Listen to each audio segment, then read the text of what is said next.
Hello everyone, welcome back to my YouTube channel. Guys, काफ़ी सारे बच्चों का ये बड़ा ही इंपॉर्टेंट क्वेश्चन है, फ्यूचर से रिलेटेड क्वेश्चन है कि भाई CSIR UGC नेट CSIR का दिसंबर 2022 और जून 2023 एग्ज़ाम को मर्ज करने वाला है, जिसके बारे में मैंने अभी प्रीवियस वीडियो में आपको बताया।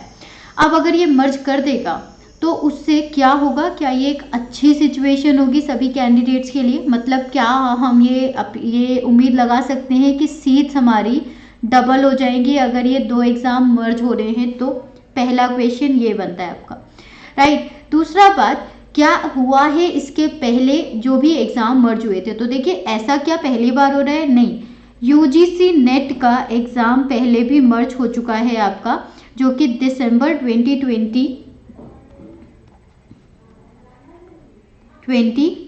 एंड जून 2021 का मर्जर हुआ था, राइट। 2022 दिसंबर 2020 एंड जून 2021 का मर्ज हुआ था। ये एग्ज़ाम जब मर्ज हुआ था तब भी इसका जो रिजल्ट आया था ना, वो भी मैं आपको सारी चीज़ें शेयर करूंगी, ठीक है। सो अभी हमें इसके बारे में समझने की बहुत ज़्यादा ज़रूरत है, फिर मैं आपको सारी चीज़ें बताने वाली हूँ। ध्यान दीजिएगा, एक एक पॉइंट आपके लिए बहुत इंपॉर्टेंट है। सारी डिटेल्स को समझने के लिए पूरी वीडियो को ज़रूर देखिएगा। पहला क्वेश्चन है, सीट क्या डबल होंगी? दूसरा क्वेश्चन है कि इसके पहले जो एग्जाम्स हुए हैं उनका रिजल्ट क्या रहा है। देखिए, मैंने पहले एग्जाम की बात करती हूँ, पहले दूसरे क्वेश्चन का आंसर करते हैं।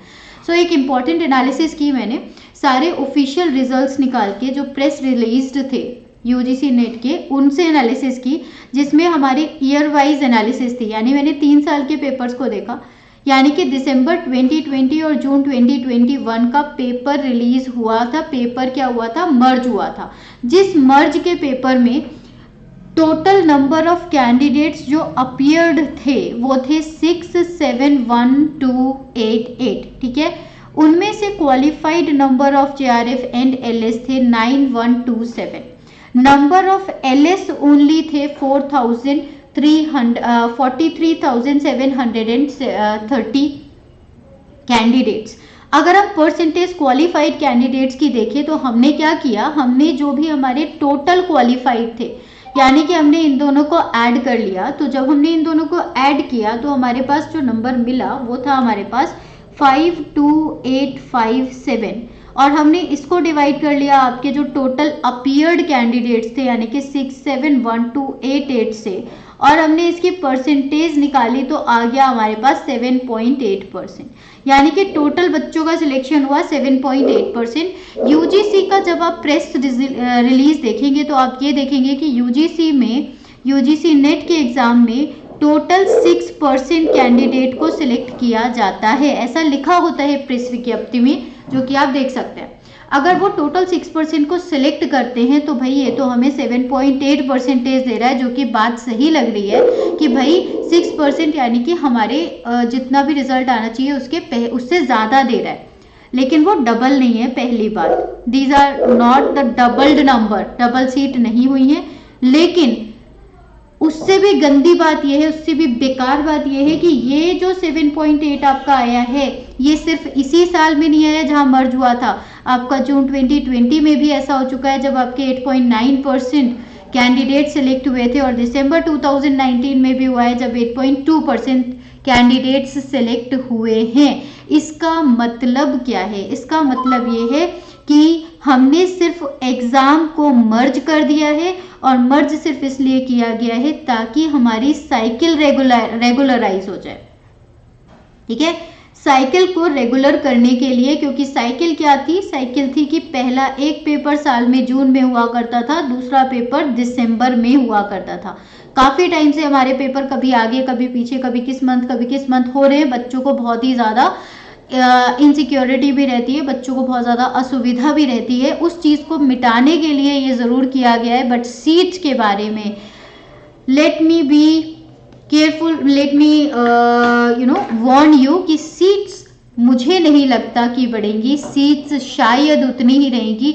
हमारे CSIR के एग्ज़ाम में 2% कैंडिडेट्स टोटल सिलेक्ट होते हैं, तो अब 2% कैंडिडेट्स का आप लगा लीजिए, 2% से थोड़ा बहुत आगे पीछे हो जाएगा। मैं इसके लिए भी आपको एनालिसिस करके दे दूंगी, लेकिन वो एनालिसिस अभी आपके लिए बिल्कुल भी इंपॉर्टेंट नहीं है क्योंकि ये आपकी मर्जर की ज़रूरत है। ठीक है जी। अब बात करते हैं कि हम लोग 4 मंथ्स का हमारे पास टाइम है, तो अब हम इन 4 मंथ्स में क्या करें, राइट। इन 4 मंथ्स के लिए हम लोगों को क्या करना चाहिए, इसकी स्ट्रैटेजी क्या होनी चाहिए, इसके लिए भी मैंने आपसे पूछा था कि if you are interested please let me know. काफ़ी लोगों ने कहा कि हाँ भाई हमको इंटरेस्ट है, तो मैं आपके लिए ये भी वीडियो बना रही हूँ। 4 मंथ्स की स्ट्रैटेजी है हमारे पास। मैं आपसे 13 में से आई विल सजेस्ट कि आप 12 यूनिट का एक सिलेबस बनाएं। 12 का मतलब होता है कि एक मंथ में आप 3 यूनिट करें जो कि फिजिबल है। एक यूनिट में एक मंथ में 3 यूनिट, ठीक है, पूरी नहीं कर सकते, कंप्लीट 3 यूनिट हम एक मंथ में नहीं कर सकते, तो एटलीस्ट हम 2 से 2.5 यूनिट तो कर ही सकते हैं।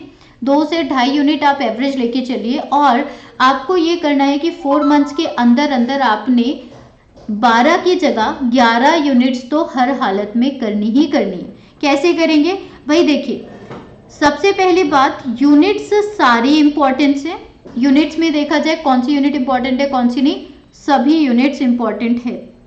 पहली बात, सारी यूनिट्स इंपॉर्टेंट है, यानी कि 1 से लेके 13 तक आप ये नहीं कह सकते ये ज्यादा है वो कम है, सब इंपॉर्टेंट है।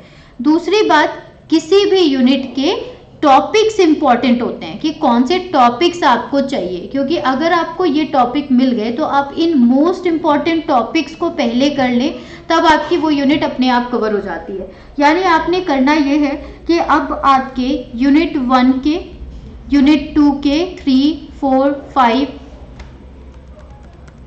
ठीक है, 3, 4, 5, 6, 7, 8, 9, 10, 11 एंड 12 और 13, इन सभी यूनिट्स के आपको एटलीस्ट 10 टॉपिक्स ईच तैयार कर लेने हैं, राइट। हर एक के 10 टॉपिक्स आपको तैयार कर लेने हैं। अब इस तरीके से आपके 130 टॉपिक्स रेडी हो जाएंगे। आपको यूनिट नहीं पढ़नी है, प्लीज रिमेंबर, आपको टॉपिक्स पढ़ने हैं, ठीक है। जब आप टॉपिक्स पढ़ेंगे तो टॉपिक्स कौन से हैं उसके लिए आप मुझसे अलग से प्लीज पूछिएगा, क्योंकि मैं ऐसे नहीं स्ट्रैटेजी में बता सकती हूँ। Strategy is a different thing and topics are different. तो टॉपिक्स की बात करते हैं। वो जो टॉपिक्स आपके हैं, इन टॉपिक्स में आपको 2 चीजें जरूर करनी होती है। पहला पॉइंट है कि आपके प्रीवियस ईयर क्वेश्चन सॉल्व करें। जब हम प्रीवियस ईयर क्वेश्चन सॉल्व करते हैं तो हमें कुछ क्वेश्चंस मिलते हैं पार्ट बी के, कुछ क्वेश्चंस मिलते हैं पार्ट सी के। अगर हम किसी और एग्जाम की तैयारी भी कर रहे हैं, जैसे कि अगर हम गेट की तैयारी भी कर रहे हैं, हम डीबीटी की तैयारी भी कर रहे हैं, तो हमें इनके भी क्वेश्चंस उसी टॉपिक से मिल जाते हैं। इनके अलावा भी कुछ टॉपिक, कुछ क्वेश्चंस ऐसे होते हैं कुछ और एग्जाम में आए हुए जो कि हमारे में भी रिपीट होते हैं, जैसे कि आईआईटी जैम। भले ये एमएससी के एंट्रेंस एग्जाम है, लेकिन ये आपके में भी पूछा जाता है। TIFR, इसके क्वेश्चंस बहुत इजी सिंपल होते हैं, लेकिन ये क्वेश्चंस आपके लिए बहुत इंपॉर्टेंट होते हैं। इनके अलावा अगर मैं बात करूं तो आपके JNU के PhD के एग्जाम्स और MSc एंट्रेंस के एग्जाम्स, ये सारे एग्जाम्स के क्वेश्चंस आप ज़रूर सॉल्व करें हर टॉपिक के। ये एक मेन पॉइंट है। मतलब अगर मैं 130 टॉपिक्स की बात कर रही हूँ और 4 महीने की बात कर रही हूँ, तो 4 महीने के अंदर होते हैं 120 दिन, राइट। 120 दिन के लिए यानी कि हमारे पास हार्डली 1 डे 1 टॉपिक है। सो 1 डे 1 टॉपिक हमें निकालना ही निकालना पड़ेगा अगर हमें JRF करना है तो। और जिस दिन हम वो टॉपिक कर रहे हैं उस टॉपिक के PYQs एंड उस टॉपिक के स्पाइडर नोट, 2 चीजें आपने करनी है। स्पाइडर नोट्स, ठीक है, स्पाइडर नोट्स बनाने हैं आपको, और बनाना है प्रीवियस ईयर क्वेश्चंस करने। ये दोनों आप नेक्स्ट डे कीजिए।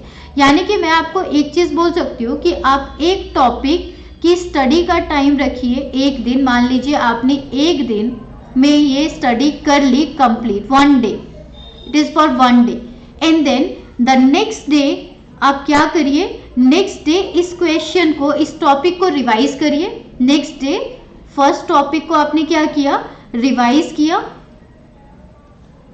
एंड उसके सारे PYQs लगाए, और जब हमने रिवाइज किया उसी समय हमने इसका स्पाइडर नोट बनाया, ठीक है। तो हमारा एक टॉपिक बिल्कुल कंप्लीट हो गया, स्पाइडर नोट से कंप्लीट रिवीजन भी हो गया, और हमने जब उसके प्रीवियस ईयर क्वेश्चन लगा लिए तो हमें ये भी पता चल गया कि जो टॉपिक हमारे मिसिंग है, जो भी पॉइंट स्पेशल पॉइंट्स जो यहाँ पर आ रहे थे हमारी थ्योरी में नहीं थे, उन पॉइंट्स को हमने अपने स्पाइडर नोट में ऐड कर लिया। अब क्या हुआ, एक टॉपिक आपने जो 15 पन्नों से पढ़ा था वो आपका एक पेज में आ गया, एक स्पाइडर नोट में आ गया, जिसके अंदर PYQ के सारे पॉइंट्स थे। अब आपको बस यही पेज है जो डेली रिवाइज करना है। सेम हम नेक्स्ट डे लाएंगे जो हमारा सेकेंड डे है, तो सेकेंड डे अपन को दूसरा टॉपिक करना है। जो सेकेंड डे रहेगा उस दिन अपन सेकेंड टॉपिक करेंगे, पूरा पढ़ेंगे क्योंकि ऑब्वियसली हमने PYQ भी किया है, स्पाइडर नोट भी बनाए हैं, तो अब हमें सेकेंड टॉपिक पढ़ने के लिए टाइम चाहिए, वो सेकेंड टॉपिक पढ़ेंगे और उसके नेक्स्ट डे हम यही साइकिल रिपीट करेंगे, राइट।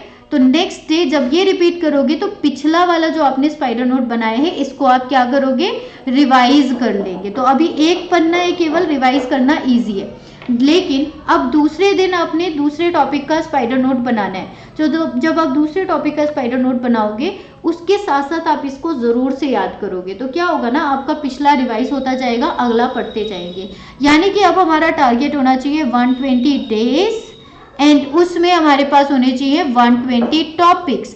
मैंने ऑलरेडी अपने टेलीग्राम पे 90 डेज चैलेंज रखा था, 90 डेज ये सोच के रखा था कि पेपर हमारा अप्रैल में हो सकता है। अब हम उम्मीद कर रहे हैं कि ये पेपर हमारा मई में हो सकता है, राइट। तो अभी अगर हम अप्रैल ये वाला भी लेके चले तो हमारा ऑलरेडी 9th डे है, तो ऑलरेडी हम लोग अपना आगे चल रहे हैं। अगर आपने अब शुरू किया है तो भी आपके पास 120 दिन है, और जिन लोगों ने पहले शुरू कर दिया था वो पूरे के पूरे 130 टॉपिक्स कंप्लीट कर सकते हैं along with break and the test, ठीक है जी। ये हमारा बहुत इंपॉर्टेंट है। अब कल हमारा 10th डे है, अपने टेलीग्राम चैनल पर मैं डेली एक टॉपिक पोस्ट करती हूँ, उस टॉपिक को आप लर्न कर लीजिए, उस टॉपिक से आप स्पाइडर नोट और प्रीवियस ईयर क्वेश्चन सॉल्व कर लीजिए। जिस टॉपिक में आपको दिक्कत आ रही है उसकी वीडियो मैं आपको बना के दे सकती हूँ, उसके बारे में मैं आपको एक्सप्लेन कर सकती हूँ। आप बस मुझे एक छोटी सी बात है, मेरा जो चैनल है राइजिंग स्टार्स एकेडमी के नाम से है टेलीग्राम चैनल, उसको आप ज्वाइन कर लीजिए, ठीक है। राइजिंग स्टार्स एकेडमी ये मेरे चैनल का नाम है, और लिंक मैं डिस्क्रिप्शन बॉक्स में आपको दे दूंगी जिससे आप मेरे टेलीग्राम चैनल को ज्वाइन कर सकते हैं, ठीक है जी। और कोई कंफ्यूजन है और कोई बात है तो आप बता सकते हैं। टॉपिक्स अगर आपको चाहिए तो भाई टेलीग्राम चैनल पे ऑलरेडी चल रहा है, एक 90 डेज चैलेंज चल रहा है, उसी को मैं एक्सटेंड करके आपको 120 डेज चैलेंज कर दूंगी, यानी इसमें और हमारे 30 डेज इंक्रीज हो गए। 9 दिन ऑलरेडी हो चुके हैं, अब ये 120 डेज का चैलेंज हो जाएगा, और मैं आपको डेली टॉपिक पोस्ट करूंगी। साथ में कल यानी कि 10th डे पर आपको एक टेस्ट भी मिलेगा जिसमें पिछले 9 टॉपिक कौन से हुए हैं उनका रिवीजन हम लोग करेंगे कुछ MCQs से, ठीक है जी। ये हमारा पूरा स्ट्रैटेजी है। अगर आप लोग इन्वॉल्व होना चाहते हैं आप मेरे टेलीग्राम चैनल पर मुझसे जुड़ सकते हैं, और अगर आप लोग इंटरेस्टेड हो तो मेरे को आप पर्सनल मैसेज करिएगा, मैं आपको अपने व्हाट्सएप ग्रुप में ऐड कर दूंगी, तो वहां से भी आप जुड़ सकते हैं, ठीक है जी। इसके अलावा अगर आपको कोई भी कंफ्यूजन है, किसी टॉपिक को पढ़ना चाहते हैं, तो आप मुझसे यूट्यूब पर जो भी वीडियो कहेंगे I will definitely try to make that video. और इम्पॉर्टेंट बात, आप इस बात को मत भूलिएगा कि ज़रूरी नहीं है कि अगर हमारा पेपर मर्ज हो रहा है तो हमारी सीट्स इंक्रीज होंगी, क्योंकि हम देख चुके हैं ऐसा पहले नहीं हुआ है। तो ये मान के चलिए कि सीट्स भैया वही रहने वाली हैं। सो प्लीज़ बी केयरफुल, ज़्यादा मेहनत करनी पड़ेगी। ज़्यादा मेहनत क्यों करनी पड़ेगी? क्योंकि हमें टॉप 2% में आना है, और टॉप 2% के लिए आपको पता है कि बहुत ज़्यादा धांधलीबाजी भी आजकल होने लग गई है CSIR में। तो अगर हमारे अच्छे मार्क्स नहीं है तो हम बिल्कुल आउट हो जाएंगे दौड़ से, ठीक है बच्चों। अभी मौका है, शुरू कीजिएगा 120 दिन का चैलेंज। शुरू करते हैं अपन आज से। Take care, bye bye, see you in the next class, bye bye.